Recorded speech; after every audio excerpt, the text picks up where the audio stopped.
Baik, Assalamualaikum warahmatullahi wabarakatuh. Salam. Bismillahirrahmanirrahim. Alhamdulillahi rabbil alamin wa bihi nasta'in ala umuri dunya waddin.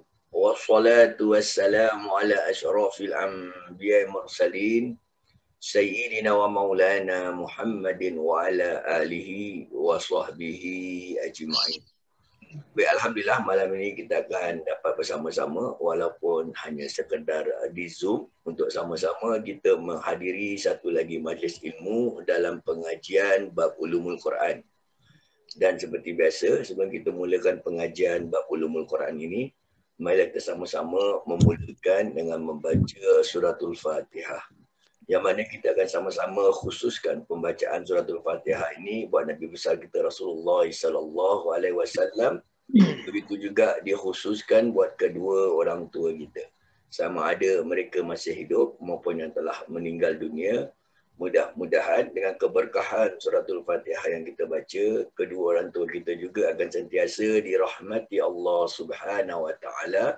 Dan mudah-mudahan dengan keberkahan suratul Fatihah ini juga, majlis ini juga akan diberkati Allah Subhanahu Wa Taala, serta kita diberikan sedikit sebanyak kepahaman mengenai ilmu-ilmu yang terdapat di dalam Al-Quran, insya-Allah.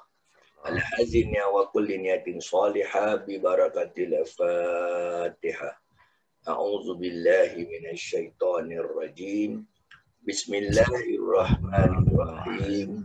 Alhamdulillahi rabbil alamin. Ar-Rahmanir Rahim. Maliki yaumiddin. إياك نعبد وإياك نستعين اهدنا الصراط المستقيم صراط الذين أنعمت عليهم غير المغضوب عليهم ولا الضالين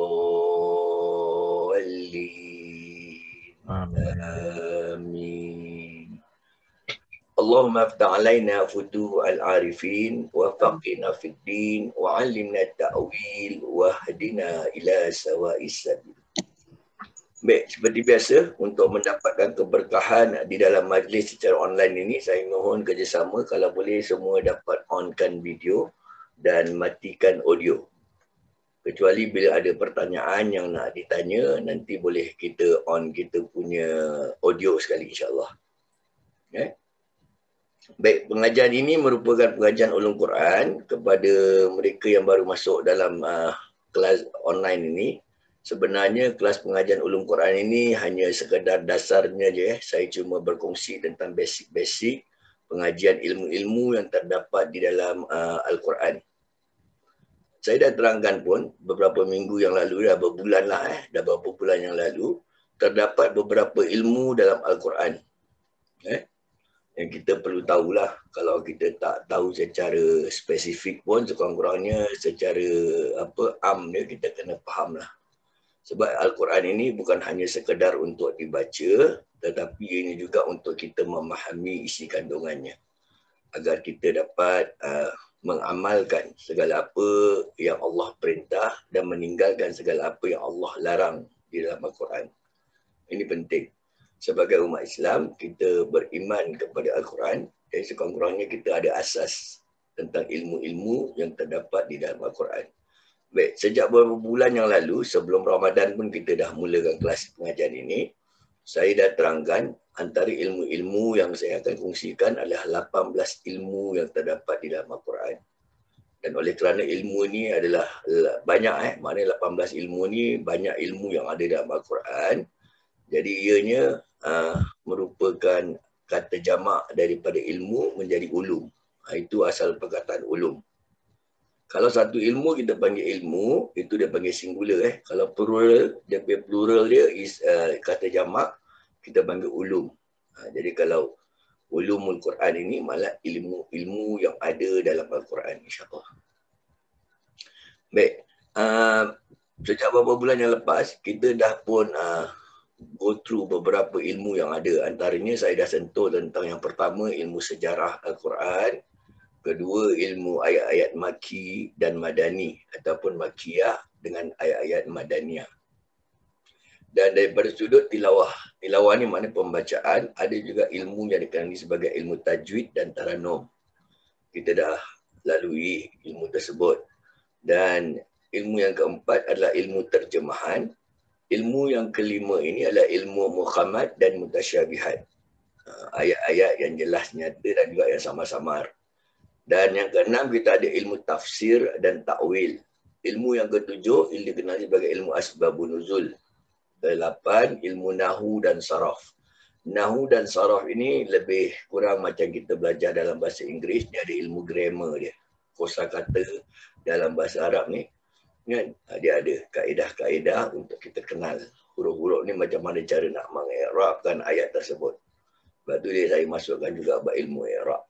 I'rab ni penting. Kan? Baris atas, baris bawah, baris depan yang dikenali sebagai baris fathah, fathatain, kasrah, kasratain, doma, domatain. Dia semua mempunyai makna-makna yang tersirat. Mempunyai makna-makna yang tertentu di dalam penulisan Al-Quran.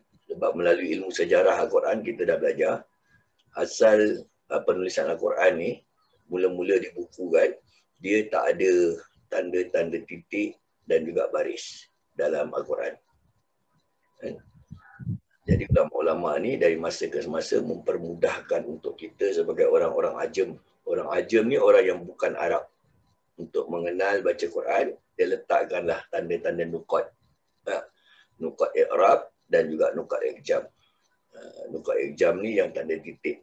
Daripada titik baru kita kenal, oh ini huruf ba, ini huruf ta, ini huruf nun.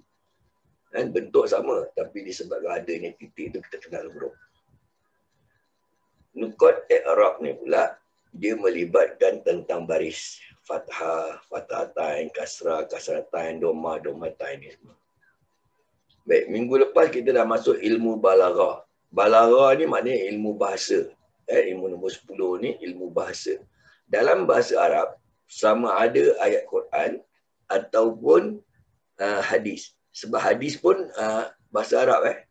Jadi sama ada hadis ataupun ayat Quran, dalam segi penulisan bahasa dia dikenali sebagai bahasa Arab. Bahasa Arab ni juga terbagi kepada dua. Satu dipanggil bahasa Arab yang hakiki, satu yang majazi. Majazi ataupun majas. Hakiki kita sekali baca, sekali imbas kita faham apa pengertian maksud yang tersurat. Tapi kalau majas ni kita tak boleh ambil apa yang tertulis saja. Kita kena faham apa yang tersirat di sebalik yang tersurat. Itu ilmu majas. Sebab majas ni dia gunakan ilmu-ilmu perumpamaan kata. Macam minggu lepas, saya dah sentuh tentang ilmu majas ni. Nah, contoh-contoh ilmu majas dari sudut hadis ataupun ayat Quran. Dan insyaAllah ayat ilmu nombor 11 ni sebenarnya saya nak masuk buat ilmu qiraat malam ni. Tapi oleh kerana ilmu qiraat ni perbincangan dia agak panjang sikit. So saya hold dulu, saya akan skip kepada ilmu yang nombor 12 ni. Ilmu mujmal dan mubayyan. Sebab qiraat ni dia melibatkan logat. Sebab kita dengar qiraat imam-imam ahlul qura. Ahlul qura ni ulama-ulama yang spesifik, dia punya spesialitis dalam bidang pembacaan Al-Quran. Dia ada qiraat-qiraat tertentu. Contohnya kita baca Quran ni, yang lazimnya di Nusantara ni kita lazimnya membaca Quran mengikut kaedah qiraat Imam Asyib. Riwayat Hafs, Tariq Asy-Syatibi. Sebab lain daerah nanti dia ada lain pula qiraat dia. Seperti Imam Nafiq Al-Madani, dia ada pula perawi dia yang bernama Qalun dengan Warish. Nanti ada Imam Ibn Kathir Al-Maki, ada pula perawi dia yang masyhur, antara perawi dia adalah Kumbul dan Bazi. Ini semua kita dah kenal pasti. Macam Imam Hashim, banyak murid dia, antara perawinya yang masyhur Hafs dan Syu'bah. Kita ikut kaedah yang dibaca oleh Imam Hafs dari segi periwayatan. Sebab tu dia panggil riwayat Hafs.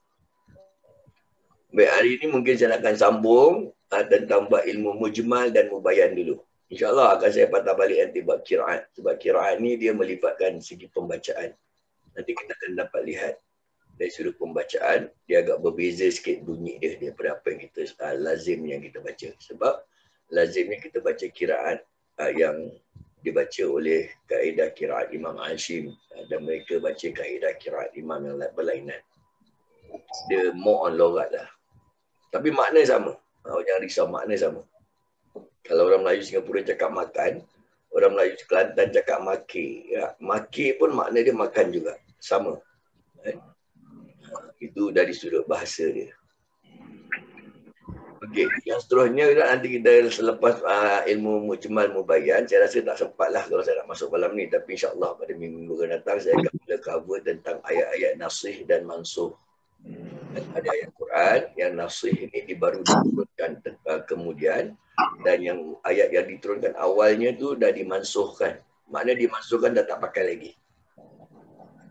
Dalam Al-Quran juga ada ayat-ayat yang dikenali sebagai ilmu khas dan am. Ada ayat yang dia ni am untuk seluruh manusia, tapi dia ada yang khas untuk orang-orang Islam saja. Ada contoh-contoh macam tu pun ada, saya ambilkan. Dan seterusnya ada ilmu tentang ilmu mutlak dan muqayyad. Mutlak, muqayyad. Secara mutlak kita katakan secara mutlaknya ayat ni macam ni, tapi dari segi muqayyad dia pula macam mana. Ini semua akan saya ambil contoh-contoh juga. Nanti nombor 16 kita ada ilmu mantuk dan mafhum. Mantuk dan mafhum ni, kalau mantuk dia tak jelas kalau macam mafhum ni kita tahulah secara automatiknya macam itu. Mafhum ni dari sudut penjelasan dia tu nanti saya akan ambil contoh dia juga. Nombor 18 dan 19 ni, 17 dan 18. 17 adalah ilmu khasas. Khasas ni adalah kisah. Kisah-kisah para nabi terdahulu, kisah-kisah umat-umat terdahulu. Ya. Seperti cerita pasal Qarun, pasal Fir'aun, ya. Para nabi-nabi terdahulu, Nabi Saleh, Nabi Ibrahim, kisah-kisah ni semua banyak terkandung dalam Al-Quran yang perlu kita ambil iktibar daripada ini. Dan nombor 18 ni ilmu Iqjaz. Iqjaz ni pula ilmu mukjizat. Dalam Al-Quran juga banyak diterangkan tentang mukjizat yang mana Allah terangkan dalam Al-Quran. Banyak mukjizat ni kadang-kadang kita terlepas pandang. Sebenarnya kalau kita belajar ilmu mukjizat ni, insya-Allah dia akan menambahkan lagi keimanan dan ketakwaan kita kepada Allah Subhanahu Wa Taala, insya-Allah. Hari ini saya akan terus sambung yang nombor 12. Ilmu apa dia panggil? Ilmu mujmal dan mubayyan. Ada apa-apa nak tanya dulu tak buat ulum Quran ni? Ilmu-ilmu ni yang ada dalam ni. Sama ada dah kita belajar ataupun belum belajar. Semua ilmu-ilmu 18 ni. Ada? Kalau tak ada saya akan masuk terus ilmu nombor 12. Ya, ini ilmu mujmal dan mubayyan. Okay, apa makna mujmal ni dulu? Mujmal ni adalah ayat-ayat yang tidak jelas. Dia memerlukan ayat lain untuk menjelaskan kita. Ayat yang menjelaskan kita ni dia panggil mubayyan. Mubayyan ni dia berkaitan al-bayan. Anda dengar kan Al-Quran ni. Antara salah satu Al-Quran ni banyak nama. Nama Al-Quran juga dikenali sebagai Al-Furqan, dikenali sebagai Az-Zikir, Al-Bayan. Maknanya dia beri kita penerangan. Mubayyan dia makna. Baik, saya akan buka terus PowerPoint dia. Boleh nampak tak PowerPoint dia? Boleh? Boleh, Ustaz. Okey, saya akan masukkan PowerPoint ni. Kita terus pergi ke ilmu mujmal dan mubayyan. Malam ni kita akan belajar buat ilmu ni. Mujmal dan mubayyan dulu. Apa makna ilmu mujmal? Apa makna ilmu mubayyan? Buat satu dulu supaya kita nampak lebih jelas. Baik. Ilmu mujmal dan mubayyan ni, pengertian mujmal dulu saya ambil. Dari segi bahasa, mujmal ni bermaksud samar-samar dan mempunyai berbagai pengertian. Ini ayat-ayat mujmal dia bilang. Ayat-ayat mujmal ni dia samar-samar, tak jelas apa maksud yang Allah nak berkasih tahu pada kita ni dalam Quran. Dan dia mempunyai berbagai pengertian. Dia boleh jadi macam gini, boleh jadi macam gitu. Jadi kita tak nampak very clear dia punya picture. Ada ayat-ayat ni, ada contoh-contoh dia kan. Nanti saya ambil beberapa contoh juga. Dari segi istilah pula, bermaksud lafaz dan maknanya. Tergantung pada ayat yang lain. Maknanya lafaz dengan makna dia ni kita tak boleh ambil direct pada dia saja. Dia ada bergantung dengan ayat yang lain. Nanti kita ambil ayat yang lain untuk mendapatkan kepahaman dia. Yang mendapatkan kepahaman dia itu dia panggil mubayyan. Tergantung pada ayat yang lain, baik dalam menentukan salah satu maknanya atau menjelaskan cara atau pelaksanaannya. Ini kaedah dia. Baik. Sehingga untuk menentukan maknanya memerlukan nas atau dalil yang lain. Kalau kita tak faham apa ayat ni nak sebenarnya, jadi dia memerlukan ayat lain untuk menerangkan dia punya dalil. Sebagai dalil lah, sebagai nas atau dalil. Kita ambil pula tentang pengertian mubayyan. Mubayyan ni bermaksud yang dijelaskan. Seperti tadi saya bilang, antara nama Al-Quran, Al-Quran juga disebut sebagai Al-Bayan. Maknanya Al-Bayan ni penerangan. Dia ada nama Al-Furqan. Al-Furqan ni maknanya pembeda antara hak dengan yang batil. Itu contoh dia kan. Dikenali sebagai Az-Zikir. Al-Quran ni dikenali sebagai Az-Zikir. Az-Zikir ni maknanya mengingati. Agar kita mengingati apa yang Allah perintah, kita perbanyakkan baca Quran. Kalau saya bilang zikrullah, maknanya mengingati Allah. Baik, secara istilah, bermaksud lafaz yang dipahami maknanya. Maknanya mubayyan ni dia jelas. Dia beri penerangan. Kita baca, kita faham apa maknanya. Setelah ada penjelasan melalui ayat yang lain daripada Al-Quran atau hadis sebagai mubayyan untuk memahami ayat yang mujmal tadi. Ayat mujmal kita baca, kita tak faham. Perlukan ada ayat yang mubayyan untuk memberikan kita kepahaman. Serta cara untuk melaksanakannya. Setelah terdapat ayat mubayyan, kalau kita dapat dalil atau nas ayat-ayat mubayyan ni menjadi nas atau dalil pada ayat yang mujmal, maka ayat mujmal akan menjadi mubayyan. Ayat yang tak jelas tadi tu, dia akan menjadi jelas melalui kaedah mubayyan ni. Nanti saya ambil contoh-contoh dia, kita akan tengok. Baik, ini contoh dia. Baik. Lafaz atau ayat mujmal dan mubayyan, dia ni, ilmu mujmal dengan mubayyan ni, dia terkait dengan ilmu asyaq. Ataupun dikenali sebagai ilmu asyaqul Quran. Kalau kita tak ada kaedah asyaqul Quran ni, kita susah nak faham yang masa tu ayat mujmal dan mubayyan ni. Apa makna asyaq? Asyaq ni dalam bahasa Arab, dia adalah tali. Tali yang mengikat unta itu dipanggil asyaq. Nak tahu tak orang Arab? Kan? Bila dia tarik unta dia, kan?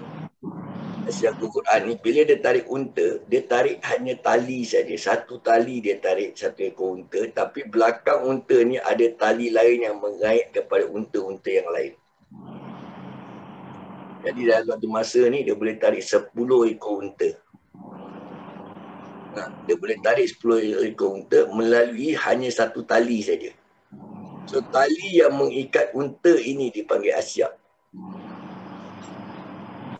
Dia berkait antara satu tali ke satu tali ni, dia boleh bawa kepada antara satu unta ke satu unta. Maknanya dia berkait antara satu unta ke satu unta. Ini dia panggil asyaq. Tali dia panggil asyaq. Ini ilmu asyaqul Quran. Pertama, melalui ilmu asyaqul Quran ini, kita akan dapat belajar tentang pembahagian dia. Dalam satu ayat Al-Quran, dalam satu ayat Al-Quran ni, dia terkait antara ayat yang sebelah depan sama ayat sebelah belakang. Atau ayat sebelah belakang ni sama ayat depan, dia berkait antara satu dengan lain. Kalau tak dapat kaitan mubayyan penerangan dia, cuba kita cari ayat yang ini, dia tak berkait dengan ayat yang lain pula. Awak ambil surah Ibrahim, tapi dia punya penerangannya ada dekat surah Al-Baqarah. Bukan bermakna mesti nak dekat surah Ibrahim juga. Kadang-kadang dia ada dekat surah lain. Kadang-kadang dia ada dekat ayat lain. Yang nombor 3 tu dia ada dekat surah lain. Yang nombor 2 tu dia ada dekat ayat lain. Surah sama, surah Al-Baqarah ayat 100 contoh. Kita tak boleh ambil ayat 100 terus kita keluarkan hukum, oh ini yang Allah nak. Tak boleh. Kita kena tengok apa kaitan dengan ayat yang sebelum dia. Contoh ayat 99, 98 ke apa. Ada tak kaitan dengan ayat 100? Kalau tak ada tak ayat 100 ni berkait dengan ayat 101, 102 dan sebagainya. Kalau tak ada, ayat 100 ni surah Al-Baqarah ada tak terkait dengan ayat yang ada di surah-surah lain? Dari satu surah ke satu surah yang lain dalam Al-Quran. Ini cara mubayyan dia. Sebab ayat tu ayat mujmal. Kalau dia bukan mujmal, dah tak payah nak kaitkan lagi. Ini ayat yang mubayyan ni, dia samar-samar. Jadi kita nak pendekatan yang jelas melalui mubayyan. Mubayyan tadi saya bilang apa? Penerangan. Kalau tak ada juga, dari Al-Quran, ada tak dia terkait dari Al-Quran kat dalam hadis pula. Kadang-kadang penerangan dia ni ada pada hadis. Dalam Al-Quran dia samar-samar, tapi hadis yang menerangkan dia. Ada. Contoh bab solat. Kalau kita buka ayat Quran, dalam Al-Quran tak ajar kita macam mana solat. Allah Subhanahu Wa Taala cuma perintahkan kita solat, aqimis solat. Allah mendirikanlah solat. Wa atuz zakat, tunaikanlah zakat. Macam mana kita nak solat, macam mana nak bayar zakat, kena ikut kaedah mubayyan melalui apa yang ditunjukkan oleh Rasulullah SAW. Contohnya, contoh Rasulullah bilang apa tentang bab solat, Allah cuma perintah, Allah tak tunjuk. Jadi macam mana kita solat?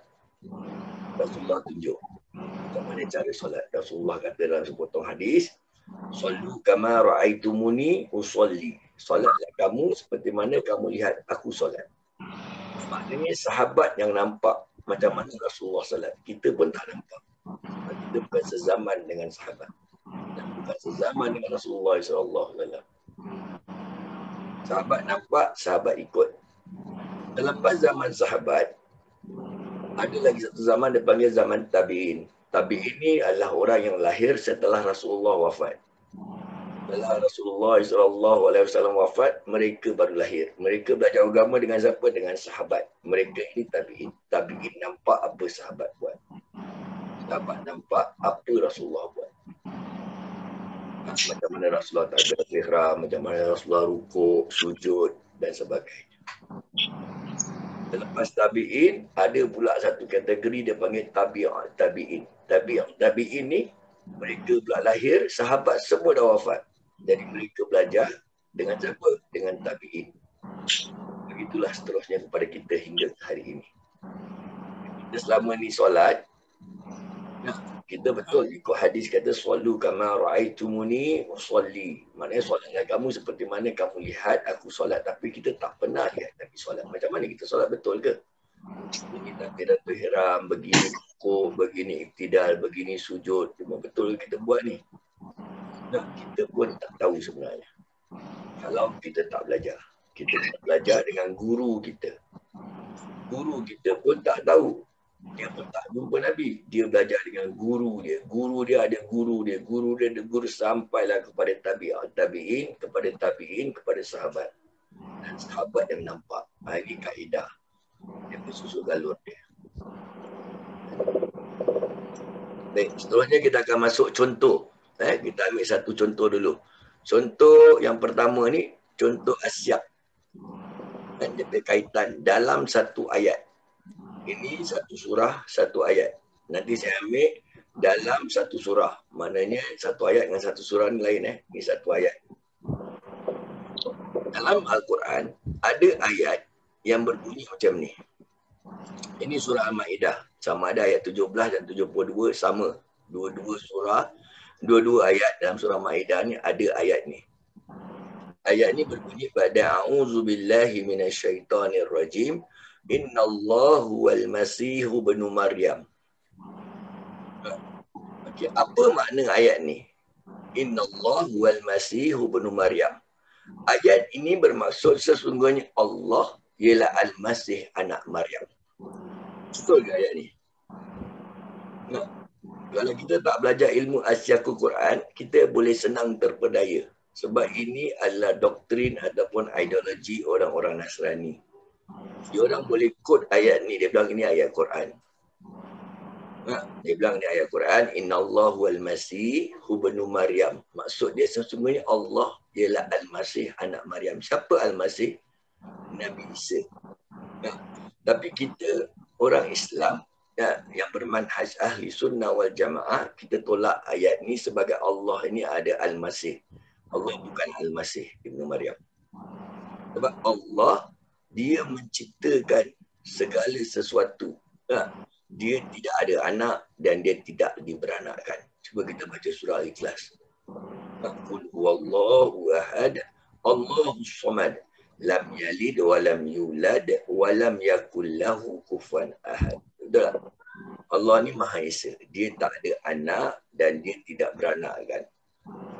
Tak diberanakkan. Contoh. Jadi bukan kita tolak ayat ni. Sebenarnya nak faham ayat ni, kita kena tengok dari seluruh ayat. Kita kena kaitkan tadi macam Asyab.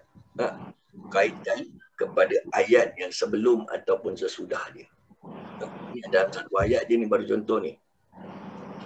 Ayat yang sepenuhnya, kita ambil poin dia yang tadi ke atas tu. Ini ayat yang sepenuhnya ni. Dia panjang tau. Ayat ni panjang. Dia bermula daripada perkataan laqad kafara allazina qalu innallaha wal masih ibnu Maryam. Tapi yang tadi dia orang semua ambil yang depan dia je. Daripada belakang dia je. Ujung dia, pangkal dia tak ambil. Innallaha wal masih ibnu Maryam saja dia ambil. Sedangkan dia tak ambil yang kat belakang ni. Laqad kafara allazina qalu, dia tak ambil.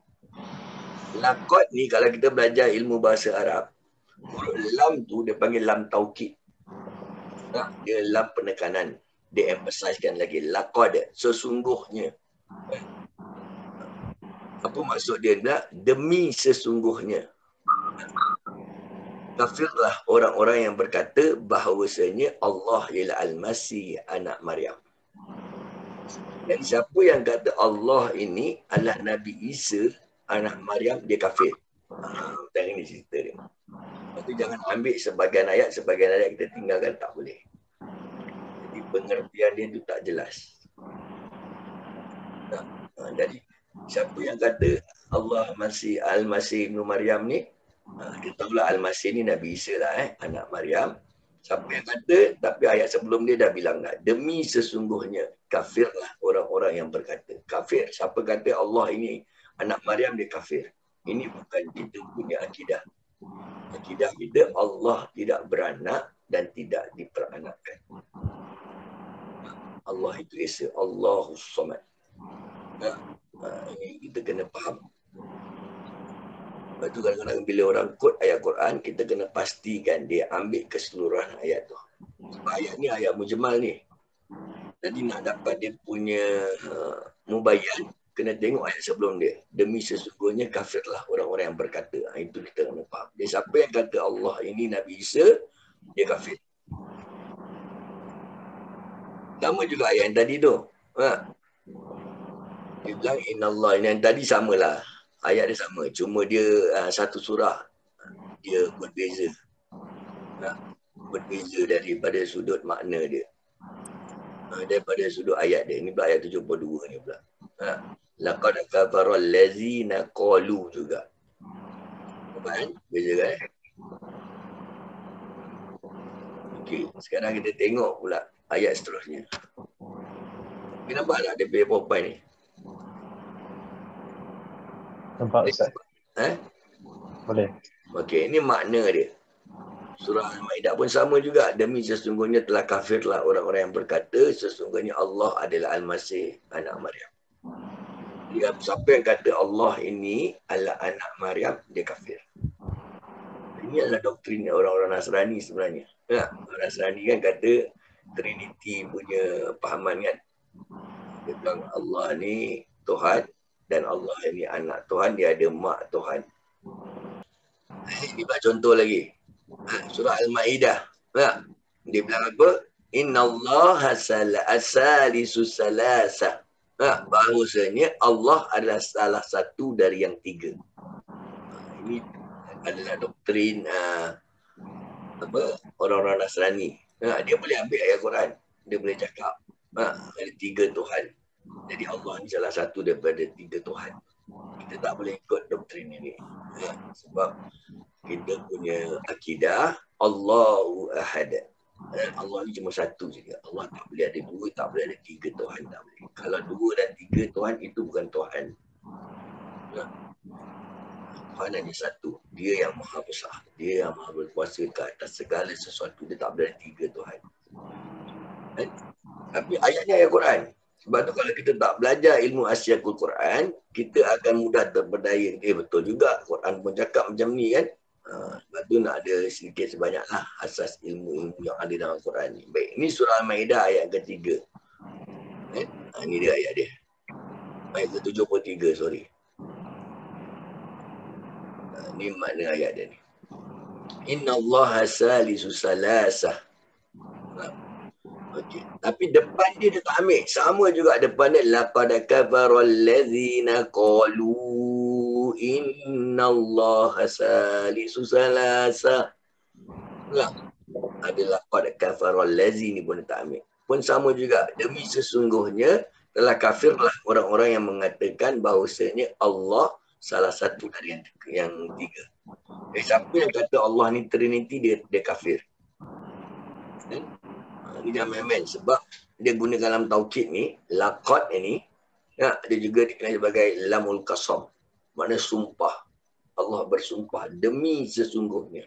Telah kafirlah orang-orang yang mengatakan bahawasanya Allah salah satu dari yang 3.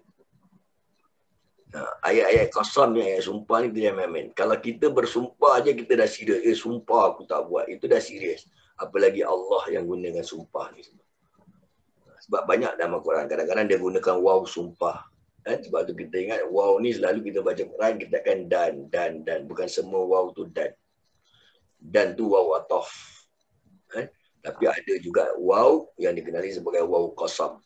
Waw qasam dia bukan dan. Waw qasam ni dia maknanya sumpah. Sumpah ni demi. Contoh seperti wal asri. Innal insana lafi khusra. Wal asri tu bukan dan masa. Itu Allah bersumpah demi masa. Wadduha demi waktu duha. Wasyamsi waduhaha demi waktu matahari nak naik tu panggil matahari wasyam. Si waduha. Jadi kita kena faham. Waw pun ada waw sumpah. Yang tadi tu ada lam. Lam sumpah. Penekanan. Dia panggil lam taukid. Dia emphasizekan lagi.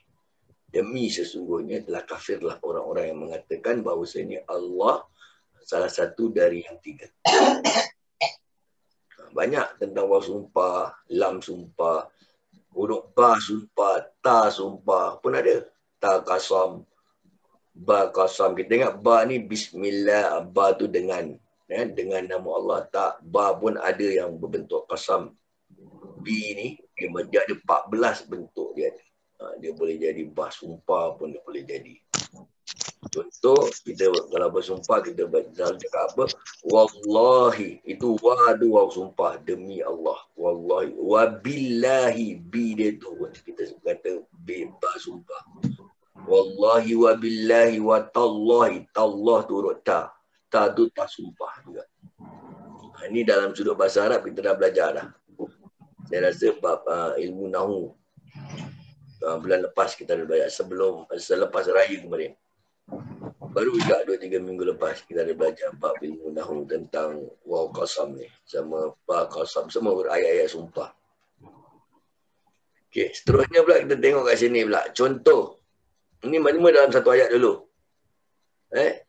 Dalam satu ayat surah Ali Imran ayat ke-181. Okey, yang ini pula doktrin yang digunakan oleh orang-orang Yahudi. Tadi orang-orang Nasrani. Ini pula orang-orang Yahudi pula. Dia gunakan ayat ini, dia bilang apa? Innallaha fakirun wa nahnu aghniya. Maksud dia apa? Fakir ni apa makna fakir? Innallaha fakir. Fakir miskin lah. Enggak, sesungguhnya Allah ini miskin dia bilang. Enggak. Ini orang Yahudi. Dia cakap Allah ni miskin. Sesungguhnya Allah miskin dan kami adalah orang-orang kaya. Nampak tak? Yahudi bertera. Dia kata dia lagi kaya pada Allah. Sedangkan dalam nama-nama Allah, dia ada 99 nama Allah. Salah satu daripada nama Allah adalah Al-Ghani. Ghani ni Allah Maha Kaya. Sifat Allah, sifat Maha Kaya, dia tidak memerlukan sesuatu.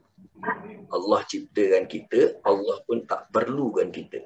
Kita solat ke tak solat ke, Allah tetap Maha Besar, Allah tetap Maha Agung. Kita tak sembah dia pun dia tak heran. Dia cipta kita, dia tak perlukan kita. Tapi sebaliknya kitalah yang perlukan dia. Sebab dia ni ada nama yang bernama apa? Antara salah satu nama Allah dalam Asmaul Husna ni, Al-Ghani. Ghani ni Maha Kaya. Tapi orang Yahudi kata, Innallaha fakirun. Nampak tak? Allah ni fakir. Dia bilang miskin. Wah ni, ni wawudan. Wawutaf. Wa nahnu aghniya. Maknanya apa? Dan kami adalah orang-orang kaya. Nah, sebenarnya ayat tu, kalau kita belajar ilmu asyik, dia pun ambil separuh juga ayat tu. Dia pun trik juga ni orang Yahudi. Dia ambil separuh saja, dia tak ambil yang kat depan. Ini dia punya ayat yang penuh dia. Yang fakir ni dari mana nama? Ini dia. Innallaha fakirun. Fakir kan? Dia tak ambil yang kat depan. Laqad sami'allahu qaulal ladzina qalu innallaha fakirun wa nahnu aghniya. Dia tak ambil yang laqad sami'allah. Ini dia tinggalkan. Nah, sebab yang depan ni bermaksud sama juga. Sesungguhnya Allah telah mendengar perkataan orang-orang Yahudi yang mengatakan sesungguhnya Allah miskin dan kami adalah orang-orang yang kaya. Jadi maknanya yang cakap itu adalah orang-orang Yahudi. Tapi Allah dengar. Sesungguhnya Allah telah mendengar. Mendengar ni perkataan sami'. Laqad sami' Allah. Allah mendengar. Sami' ni dengar. Dia kena berkait. Dia sebab tu kalau nak ambil ayat Quran ni, kita tak boleh ambil sebahagian ayat saja. Lepas tu kita keluarkan hujah. Tak boleh. Dia kena ambil seluruh ayat untuk nampakkan gambaran sepenuhnya. Dan daripada ayat ni pun dia ada kaedah ilmu-ilmu Al-Quran yang lain. Kita kena tengok apa asbabun nuzul ayat ni. Sebab apa ayat ni turun. Lepas tu kita kena tengok dari sudut kaedah ayat ni ayat nasih atau mansuh. Atau dah dimansuhkan, dah tak boleh pakai lagi. Nah, lepas tu kita kena tengok pula kaedah dari sudut bahasa Arab dia pula. Daripada sudut balaghah dia. Inilah matlamat kita belajar ulumul Quran ni. Nah, jadi kita boleh nampak lebih jelas dia punya bayan. Penerangan dia lah. Yang perkataan innallah ni. Ini pun sama juga. Ada ayat Quran dalam surah Al-Baqarah. Kadang-kadang kita selalu gunakan ayat ni. Ayat 256 ni. Dia ada ayat yang berbunyi la ikraha fid din. La ikraha fid din. Tiada paksaan dalam agama. Okay. Ayat ni memang betul. Dia kata tak ada paksaan dalam agama. Tapi kita tak boleh gunakan ayat ini untuk diri kita. Dan juga untuk ahli keluarga kita. Dan juga untuk orang-orang Islam. Dia tak sesuai. Dia ada paksaan dalam agama. Takkan tak ada paksa. Kalau anak tak solat. Ini tak solat. Diam, tak apa, tak ada paksaan dalam agama. Dia tak melaksanakan tanggungjawab dia sebagai orang Islam. Tak apalah, ikrah fiddin. Tak ada paksaan. Mana boleh tak ada paksaan? Kena paksa. Kena paksa. Kita kena didik anak-anak kita. Jangan biarkan solat tak apalah. Dalam Quran pun Allah dah kata tak ada paksaan. Maknanya tak sesuai digunakan orang-orang Islam. Sebab ayat ini, dia sebenarnya sesuai digunakan untuk orang-orang kafir, bukan orang Islam. Tapi kita ambil, letakkan dia pada tempat yang salah. Tak boleh. Ini ayat ni selepas surah ayat kursi. Ayat kursi kan 255, ni 256. Kalau kita baca ayat kursi, lepas tu ada ayat ni. Ayat betul, ayat Quran. Tapi kita apply pada tempat yang tak sesuai, tempat yang salah. Dia akan jadi salah pengertian. Kan? Sebab ayat ni kalau kita nak baca secara keseluruhan dia ceritakan tentang orang kafir. Tiada paksaan dalam agama kerana sesungguhnya telah nyata kebenaran dan dari kesesatan. Oleh itu, sesiapa yang tidak percayakan Taghut, Taghut ni berhala-berhala sembahan orang lah, dan dia pula beriman kepada Allah, maka sesungguhnya dia telah berpegang kepada simpulan tali agama yang teguh. Tali agama ni maknanya agama Allah, agama Islam. Dan tidak akan putus, dan Allah maha mendengar lagi maha mengetahui. Maknanya, tak ada paksaan. Kalau dia nak jadi kafir, nak sembah berhala ke apa, orang tak boleh paksa dia jadi Islam. Tak boleh. Sebab hidayah adalah urusan Allah Subhanahu Wa Taala, bukan urusan kita. Kita tak boleh please everybody, kita tak boleh convince everybody to convert Islam. Untuk orang kafir, bukan orang Islam. Awak pergilah berdakwah dengan orang, suruh orang masuk Islam. Kalau orang tak nak juga, tak dapat juga hidayah tu. Sebab hidayah ni urusan Allah Subhanahu Wa Taala. Ya, macam mana cara kita nak dakwah dengan orang kafir masuk Islam? Awak bukalah ayat Quran, hadis. Diorang tak akan terima, tak dapat terima juga. Rasulullah SAW sendiri, cara berdakwah, salah satu daripadanya menggunakan kaedah akhlak. Kita kena tunjuk contoh kepribadian kita sebagai orang Islam. Biar dia orang segan dengan agama Islam, biar minda diorang terbuka supaya pintu hati diorang terbuka dapat menerima Islam. Kalau kita tak tunjukkan contoh dia, macam mana orang kafir nak percaya Islam ni adalah peace religion. Kita kata Islam agama damai, agama peace religion, tapi kita ni tak tunjukkan contoh dan akhlak. Macam mana orang kafir nak terima? Tak boleh, dia melalui akhlak juga. Dan Rasulullah sendiri pun, waktu dia berdakwah pun, dia pamerkan akhlak dia. Bukan pamerkan ilmu. Kan? Sebab apa? Sebab Rasulullah sendiri, kita kena, seperti mana kita sedia maklumlah, dia kena dikenali sebagai Nabi Ummi. Nabi yang buta huruf, tak pandai menulis, tak pandai membaca. Dan pada zaman Rasulullah ni, banyak penyair yang pandai menulis dan pandai membaca. Maknanya mereka jauh lebih hebat daripada segi ilmu. Tapi macam mana boleh mereka tertarik masuk agama Islam disebabkan akhlak Nabi SAW. Daripada akhlak yang diorang cari. Rasulullah sendiri dikenali daripada akhlak dia, bukan sewaktu dia jadi Nabi. Bukan sewaktu dia diutus menjadi Rasul seketika umur 40 tahun.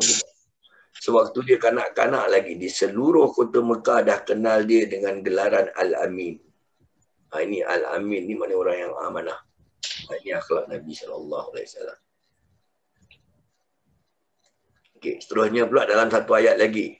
Surah Muhammad ayat yang keempat. Ayat ini berbunyi, Ba'da'auzu billahi minasyaitanir rajim, fa iza laqitumul ladzina kafaru fadarba. Okey, maksud ayat ni, awak tengok ayat ni, kalau awak ambil sebahagian, tak ada dia punya siap, kan? Tak ada berkait dengan ayat selepas dia tu, dia akan bermaksud apa? Apabila kamu bertemu dengan orang-orang kafir, maka pancunglah batang leher mereka. Macam berani. Besok kat MRT, jumpa orang kafir, kita pancung diorang. Ini ayat yang digunakan doktrin oleh ISIS ni semua. Teroris-teroris ni.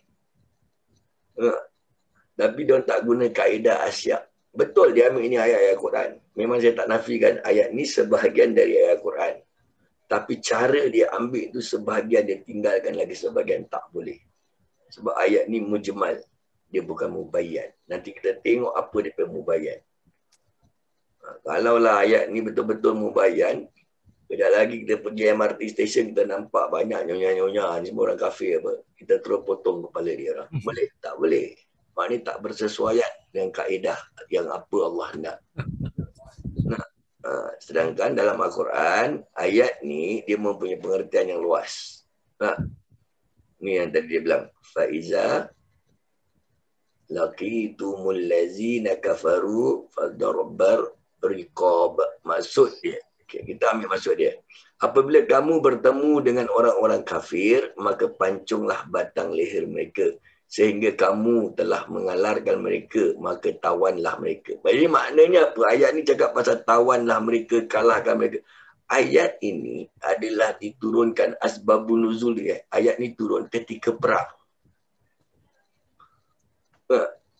Jadi sesuailah awak gunakan ayat ni. Bila nampak orang kafir, awak kena bunuh dia maksudnya. Kalau awak tak bunuh dia, dia akan bunuh awak.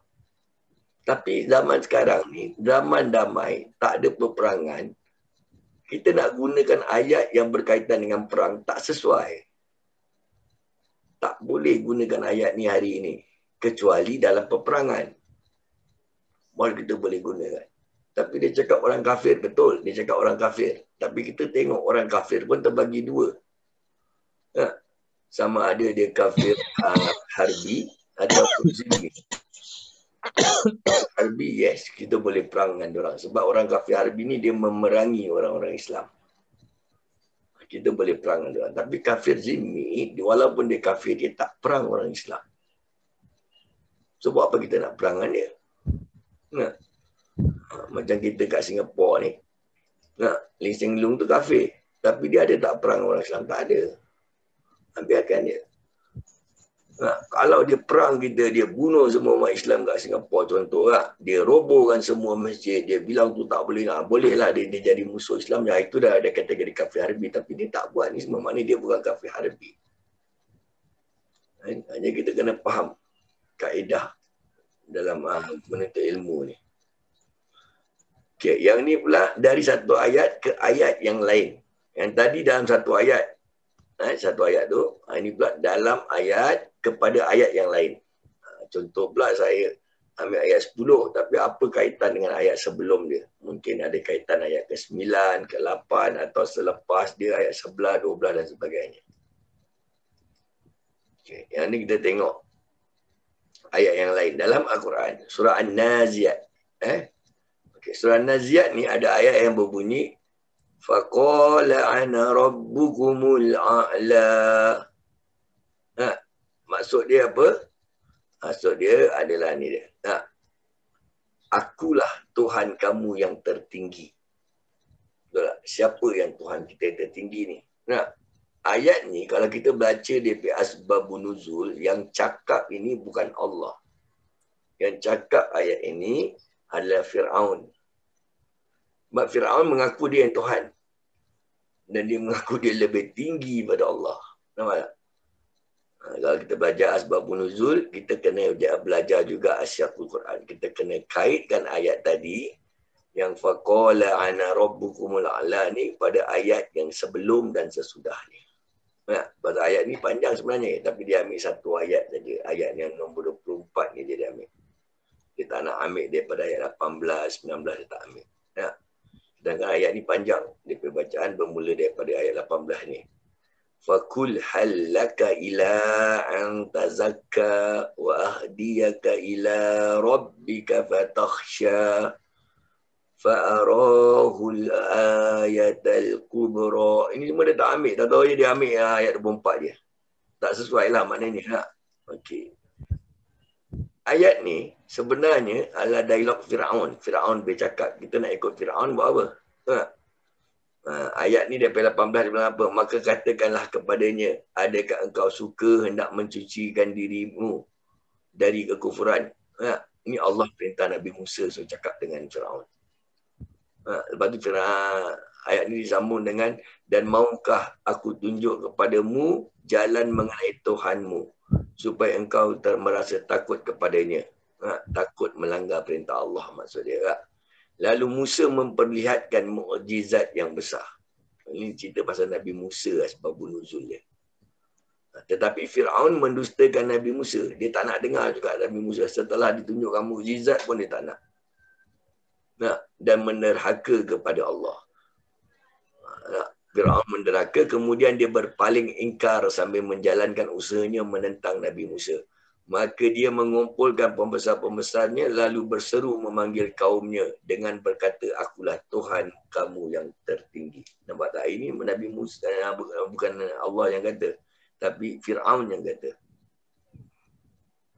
Dan ayat seterusnya pula berbunyi, maka Allah mengazabnya dengan azab di akhirat dan azab di dunia.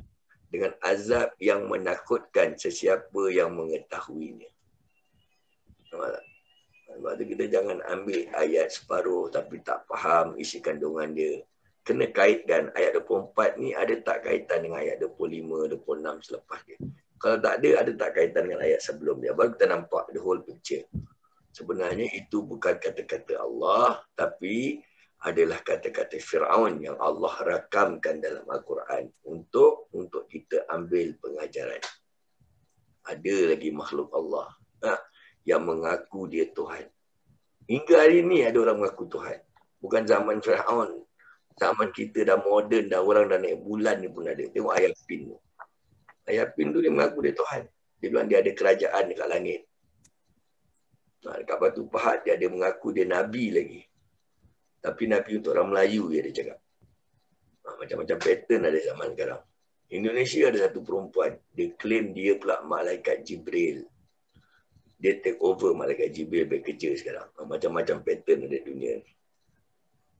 Ini semua bahayalah. Maknanya kita kena jaga akidah kita.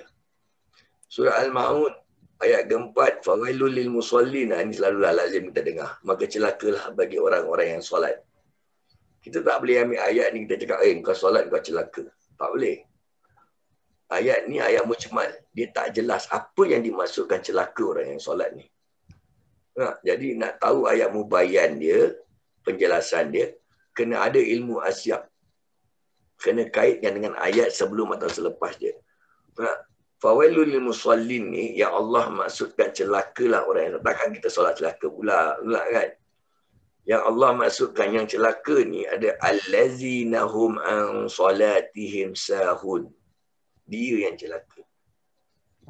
Allazina hum yura'un wa yamna'un al-ma'un. Tak boleh ambil ayat separuh. Nak ambil ayat sepenuhnya.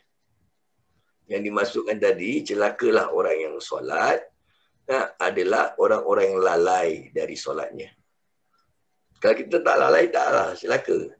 Kita lalai. Kadang solat, kadang tak, suka-suka je, ikut mood. Tak boleh. Solat adalah tanggungjawab kita kena lakukan.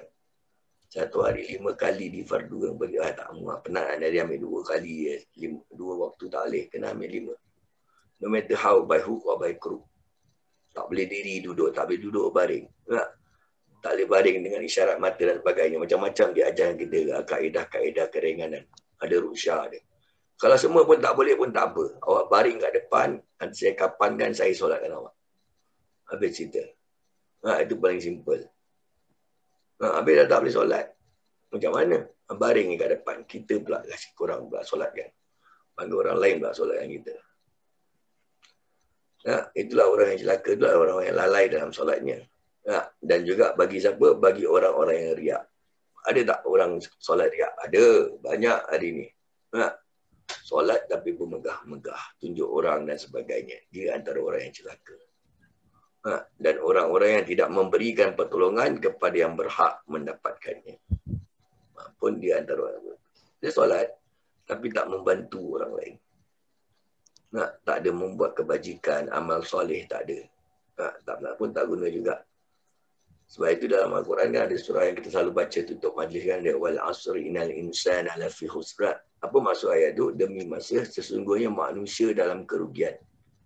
Innal ladzina amanu wa amilus solihat. Nampak tak? Sesungguhnya mereka, kecuali mereka yang beriman, yang tak rugi. Bukan beriman saja.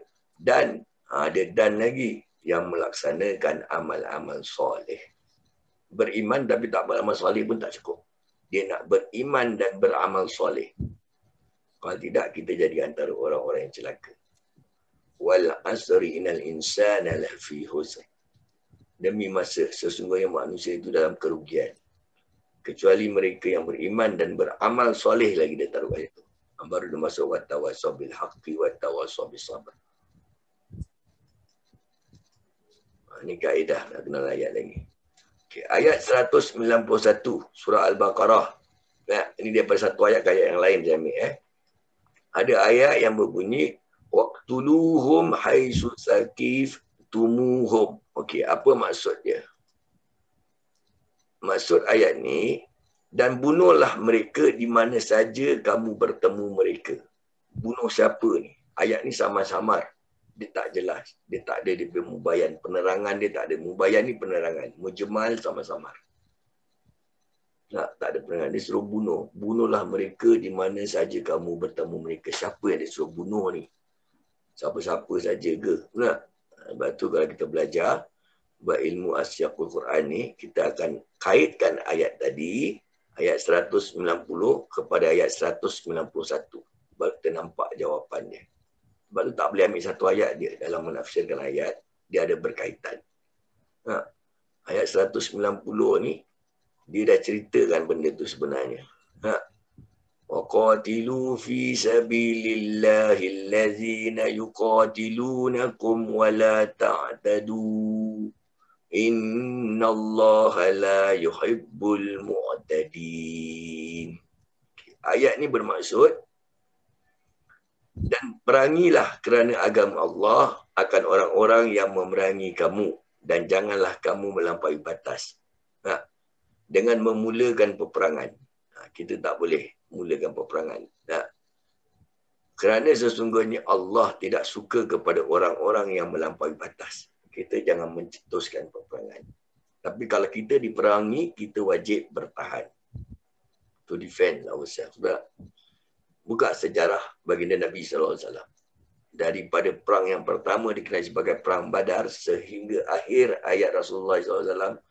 Semua peperangan yang kita nampak, perang Tabuk, perang Kandak, perang Uhud, perang apa saja peperangan zaman Rasulullah, bukan Rasulullah yang start peperangan. Semua orang-orang kafir, sama ada orang-orang kafir Quraisy atau orang-orang Yahudi yang mulakan peperangan Rasulullah kepada more on defensif. Mestilah orang perang kita kena pertahankan. Sebab tu ayat yang 191 tu suruh kita bunuh mereka.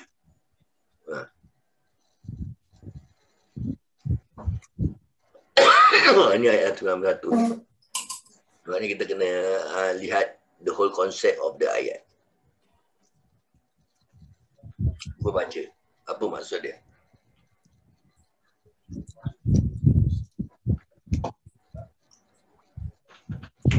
Dan bunuhlah mereka di mana saja kamu bertemu mereka. Dan usirlah mereka dari tempat mereka telah mengusir kamu. Dan fitnah itu lebih besar bahayanya daripada pembunuhan. Dan janganlah kamu memerangi mereka di Masjidil Haram kecuali jika mereka memerangi kamu di tempat itu. Jika mereka memerangi kamu di tempat itu, maka bunuhlah mereka. Demikianlah balasan bagi orang-orang kafir. Maknanya kalau dia orang perang kita, baru kita perang mereka.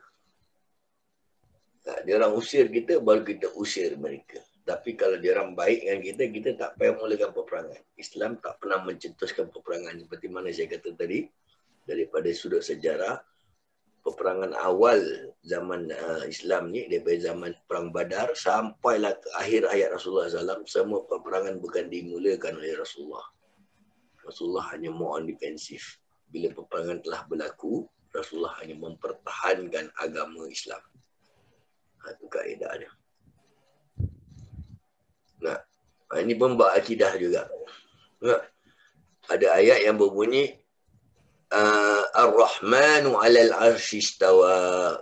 Ayat ni pula bermaksud Ar-Rahman 'alal 'arsy istawa.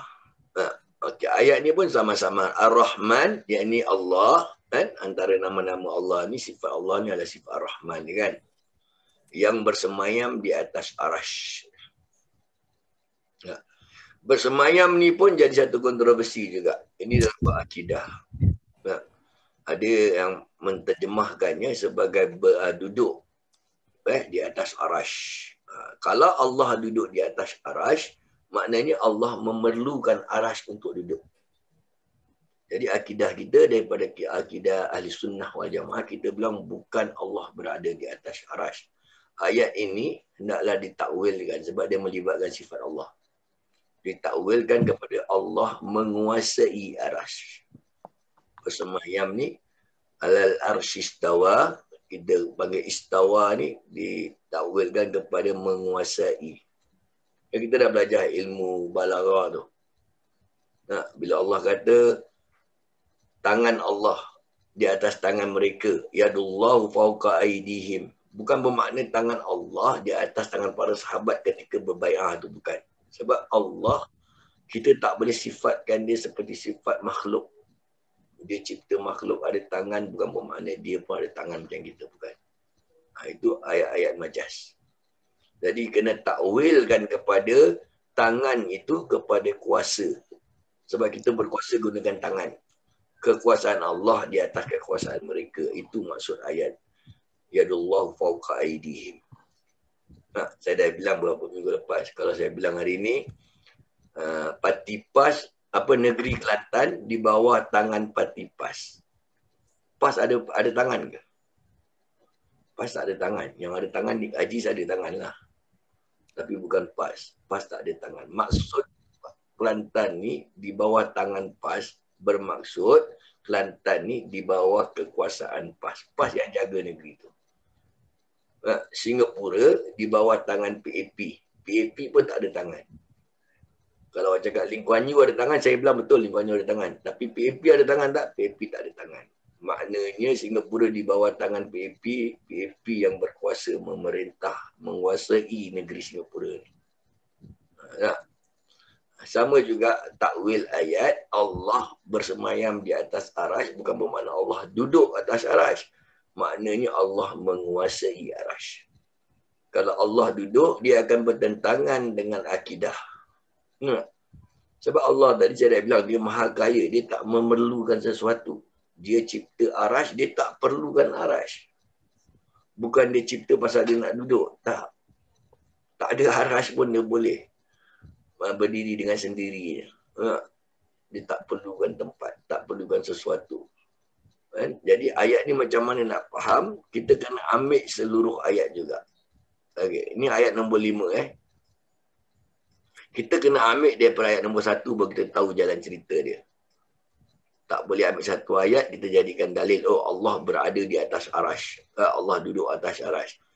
Kalau dia ambil Allah berada di atas arash, dia bertentangan lah dengan ayat-ayat lain. Sebab dalam surah yang lain, ada yang mengatakan Nabi Musa ambil wahyu di atas Bukit Tursina untuk bertemu Allah. Adakah Allah kat Bukit Tursina? Yang itu Allah kat atas arash. Dan Nabi Ibrahim setelah dia meninggalkan Siti Hajar dekat Mekah, dia patah balik ke Palestin. Bila Nabi Siti Hajar, isteri dia tanya kenapa nak patah balik ke Palestin, Nabi Ibrahim cakap apa?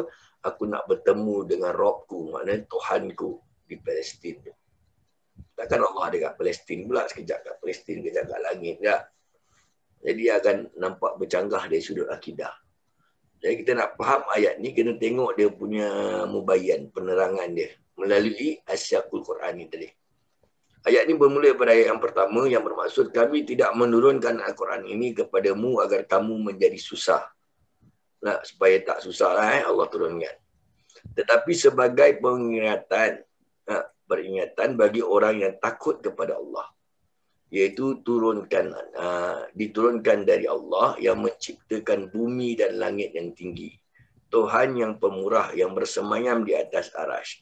Kepunyaannya lah semua yang ada di langit, semua yang di bumi, semua yang di antara keduanya dan semua yang di bawah tanah.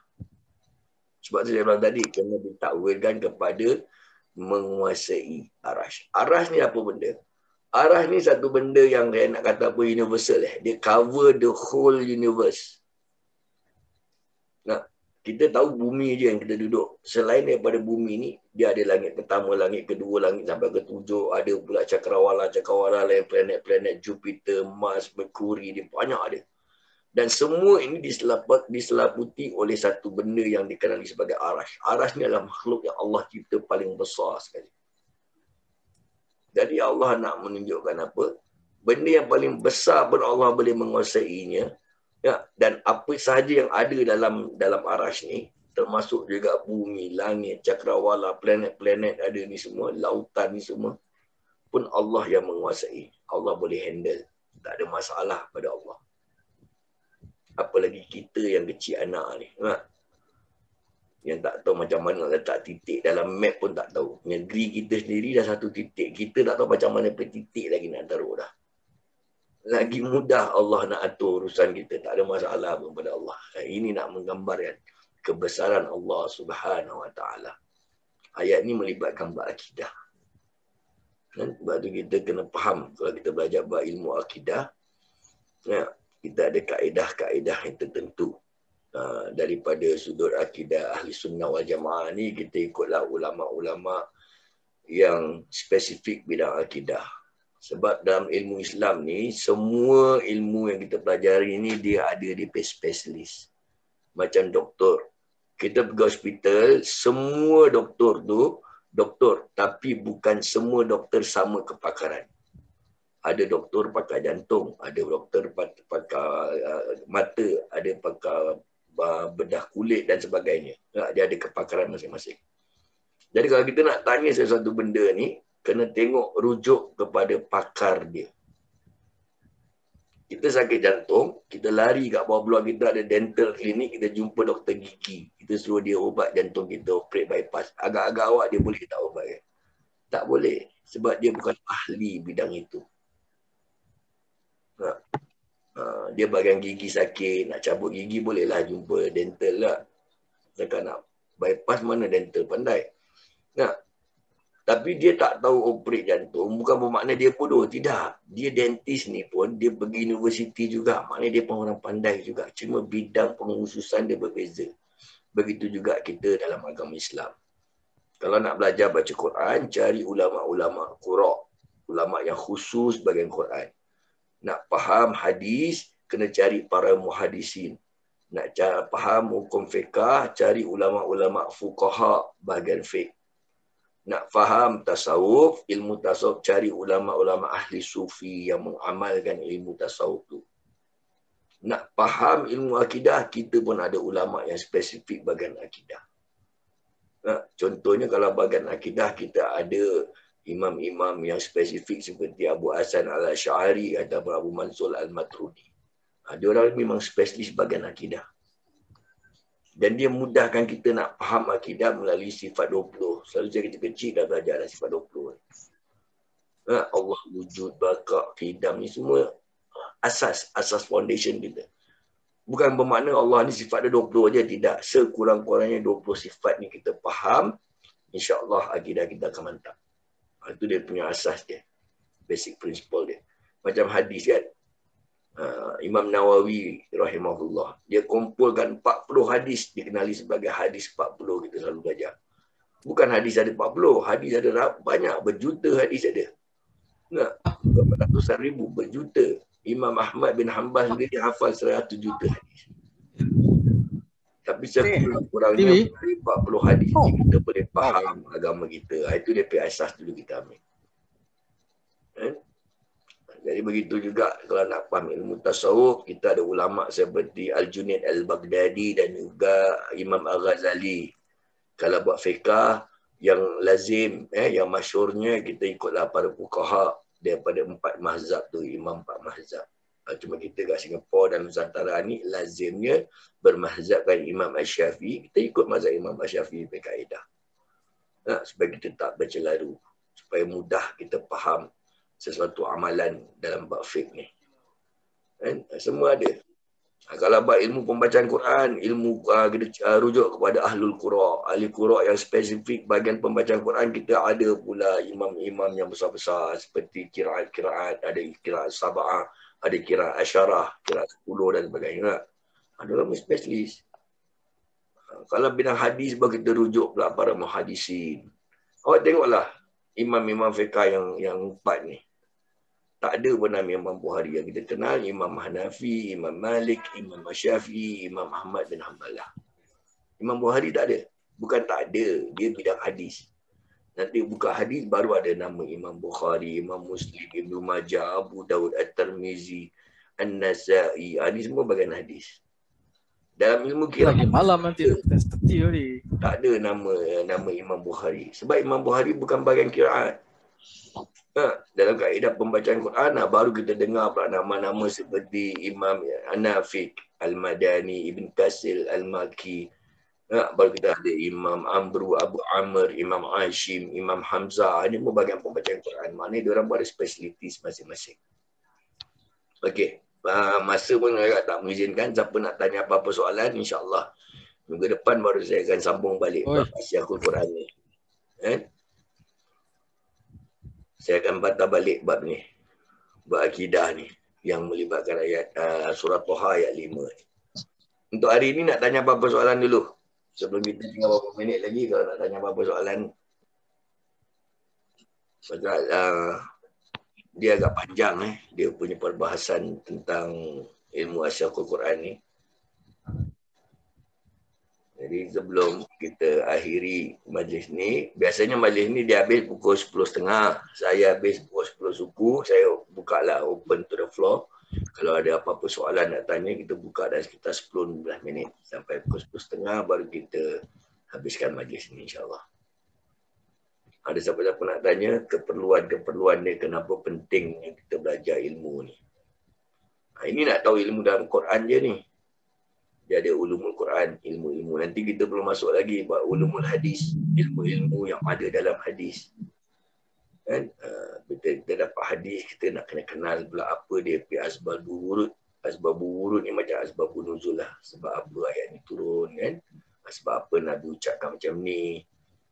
Nanti kalau kita nak belajar ilmu hadis ni pula, dia ada syarah-syarah dia. Syarah ni macam tafsir.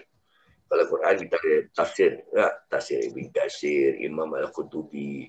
Indonesia ada tafsir Dr. Hamka. Singapura ada tafsir almarhum Ahmad Suhaji, almarhum Ustaz Said Abdullah Al-Jufri. Semua dia huraikan tafsir. Tapi kalau hadis nak baca hadis apa? Hadis Imam Bukhari kita ada yang menafsirkan hadis Imam Bukhari, dia panggil syarah. Syarah kan dia adalah seperti Ibn Hajar Al-Asqalani. Dan kitab Fathul Bari. Nak faham hadis Imam Muslim, kita ada Imam An-Nawawi rahimahullah yang syarahkan hadis-hadis Imam Muslim. Penting tafsir, syarah ni semua. Sebab kita jangan ingat, kita boleh baca, kita faham bahasa Arab, kita boleh faham makna. Oh bukan gitu cara ambil hukum. Kalau boleh faham makna, orang Arab semua dah tak payah sekolah agama lagi. Sebab orang dah boleh faham bahasa Arab. Anak-anak kita kat Madrasah Junaid, Madrasah Sagaf, Madrasah Ma'arif, semua yang ada kat Singapura, semua dah boleh jadi ulama. Mereka boleh faham bahasa Arab, mereka boleh terjemahkan bahasa Arab. Ayat Quran, hadis, mereka boleh translate in Malay. Tapi bukan hanya translation, dia ada tafsiran dia. Nak tahu tafsiran dia, dia ada berkait dengan ilmu-ilmu yang kita bincangkan dalam ulumul Quran. Itu dalam Al-Quran berilmu. Dalam hadis pun sama. Ada syarah dia. Lepas tu dia ada pula dia bab mustalah hadis. Hadis ni dari sudut sanad dia, dari sudut matan dia, apa makna dia punya isnad. Dan semua kena belajar lah. Musnad. Semua kita ini bab ilmu hadis. Jadi setiap ilmu ni dia ada kaedah-kaedah tertentu. Begitu juga kita belajar hukum fiqah. Dalam fiqh, pada fuqaha. Fuqaha ni ulama-ulama fiqh lah. Macam ulama 4 mazhab ni. 4 mazhab ni ulama-ulama fiqh. Dia mengambil sesuatu hukum ni. Bukan sekedar keluarkan hukum ni haram, itu halal, ini makruh, ni bukan. Dia ada usul dia, usul fiqh. Sama juga kita belajar ilmu tajwid. Ni bukan suka-suka je jadi ma'arif disukun, dan suka jadi maksilat. Tak, dia ada usul tajwid. Usul tajwid kiraat kita macam gini, usul tajwid kiraat lain-lain. Dia tak sama usul. Kita kata ni hukum maksilah, tapi Ibn Katsir kata ni bukan maksilah. Maksilah ada dia punya usul, dia punya kaedah lah, lain pula. Kita matikan mim jamak. Tapi Ibn Katsir nak hidupkan mim jamak. Kita baca ghairil maghdubi alaihim. Kan dia akan baca ghairil maghdubi alaihimu waladdallin. Dia hidup kamu. Berbeza kiraat. Kita baca waduha. Ya, Imam Abu Amr baca waduhe. Imam Nafiq melalui riwayat waris baca waduha. Ini perbezaan. Makna sama. Ini perbezaan. Baru kita nampak the beauty of the Quran. Kalau kita tak dapat terima perbezaan, kita anggap kita saja yang betul, kita akan tak nampak, kita akan tidak nampak the beauty of the Quran dan kita tak nampak the beauty of Islam. Sebab ilmu ni amat luas. Okey, ada apa-apa nak bertanya lagi? Cikgu Ahmad Ibrahim nak tanya apa-apa cikgu? Tak ada. Duduk rumah je lah, ikut tak ada apa-apa, layan-layan. Tak boleh pergi mana-mana. Majlis ilmu lah, dah sangkut ni. Yalah, itulah dia. Boleh lah, majlis ilmu ni pun majlis yang diberkati Allah Subhanahu Amin. Ya. Walaupun sekedar online, sama-sama lah kita mengharapkan semoga kita pun mendapat rahmat dari Allah SWT. Majlis ilmu ni saya dah bilangkan dalam tafsir ayat tentang ilmu ni, dia juga dikenali sebagai taman-taman syurga. Allah pernah bersabda kan, dalam dunia ni ada 2 taman syurga. Satu kita kenal sebagai taman syurga seperti di Raudah, Raudatul Jannah ni, di taman syurga Raudah ni di Madinah. Dan satu lagi Rasulullah kata apa, di mana-mana majlis ilmu. Dia tak sebut pun majlis ilmu kat masjid ke kat mana, dia tak sebut. Di mana-mana majlis ilmu. Termasuk juga yang dekat online, dekat rumah, kat mana pun termasuk majlis ilmu. Yang dikategorikan sebagai taman syurga. Apa pula kelebihan duduk dalam taman syurga? Cuba tanya orang yang pergi Mekah, Madinah ni, biasanya pergi umrah, haji akan singgah Madinah, merebut-rebut nak masuk dalam raudah taman syurga tu. Kenapa diorang merebut-rebut nak masuk dalam taman syurga tu? Sebab kata Nabi, antara tempat yang mustajab doa adalah di dalam taman syurga. Hari ini kita tak dapat nak masuk raudah, dapat masuk dalam Zoom pun jadilah. Sebab ini pun taman syurga juga. Ini pun tempat yang mustajab doa sebenarnya. Okey, Jumari nak tanya apa-apa? Tak ada Ustaz. Boleh insyaAllah Ustaz. Kak Safia, okey? Alhamdulillah. Boleh tak Ima, okey Ima? Boleh lah. Boleh lah. Lah dia hilang. Orang tu cakap boleh, Ima biar boleh lah. Lah dia mahal. Lah dia tu kalau boleh sensor sikit, dia lebih mahal lah dia tu.